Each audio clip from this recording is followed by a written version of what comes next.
everyone. During our prolonged period of partial home confinement, we have found hundreds of different ways to pass our extra free time. Since there isn't a great deal of sports to talk about, that's had to get creative as well. And a Richmond company is reaping some of the benefits. Maybe that can give him the momentum he needs to. It wasn't necessarily created to become America's lone source of auto racing entertainment, but that's exactly where iRacing finds itself in the middle of the coronavirus quarantine.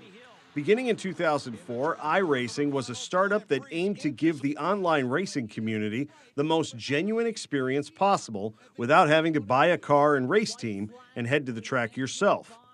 Now, some of the biggest names in NASCAR are using what they normally consider a training exercise to hold actual competitions online and on air.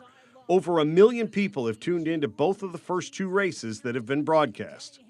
I would be lying to say if I thought we would be, on national television, every week, when we first started. But I feel good that we were well prepared for this opportunity. And iRacing boasts over 130,000 online subscribers, a good percentage of that added in the first 3 months of this year. Their software includes more than 100 racetracks from around the world, presented in stunningly accurate detail, surprising employees who work at tracks like Texas Motor Speedway. They saw this track this weekend on TV, and they couldn't believe how accurate and well represented it was compared to the real one. The races shown on TV featured drivers like Chesterfield's Denny Hamlin, Dale Earnhardt Jr., and William Byron. But they're not sitting at home controlling their cars with a keyboard or a joystick.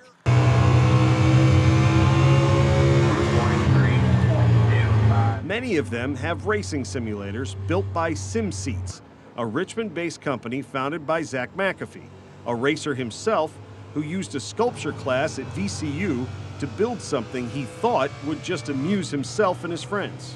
And so there's a pile of scrap metal there, and I used that, and I got a car seat from a junkyard, and I made my own simulator at the time and took it home, and friends liked it, so we built more for my friend. McAfee figured he and his friends might make a few bucks off their hobby, but it started to grow and gain popularity in a way he never would have predicted. He learned just how big a deal it could be when he took one of his simulators to Virginia International Raceway one weekend and caught the eye of several online racers. He said, well, how much would all of it be? And I said, I don't know, like $4,000? It seemed like a lot of money at the time. And he said, oh, that sounds pretty good. And I said, it does? It seems like a lot of money to me. SimSeats now sells racing simulators that run anywhere from $1,000 to $65,000, depending on the setup and accessories chosen. They use real steering wheels, shifters, and pedals that are found in professional cars and have outfitted some of the biggest names in the sport who originally used them for training, but are now competing. We've always had dreams that it would turn into something like this, but I never imagined it would be the substitute. Like, there is no other way to race right now. SimSeats doubled their earnings from 2018 to 2019 and manufacture everything in their shop off Staples Mill Road. They are constantly updating their products with suggestions from drivers and fans alike. We have the ability to change. This isn't something mass-produced in China. This is something made right here in this facility. And when we get the advice, I could come here the next week and make a little tweak and make it better every time. Simulators are a great way to burn some time, and I swear you get on the sim and hours will go by, and if you had a date, you missed it. I'm sorry.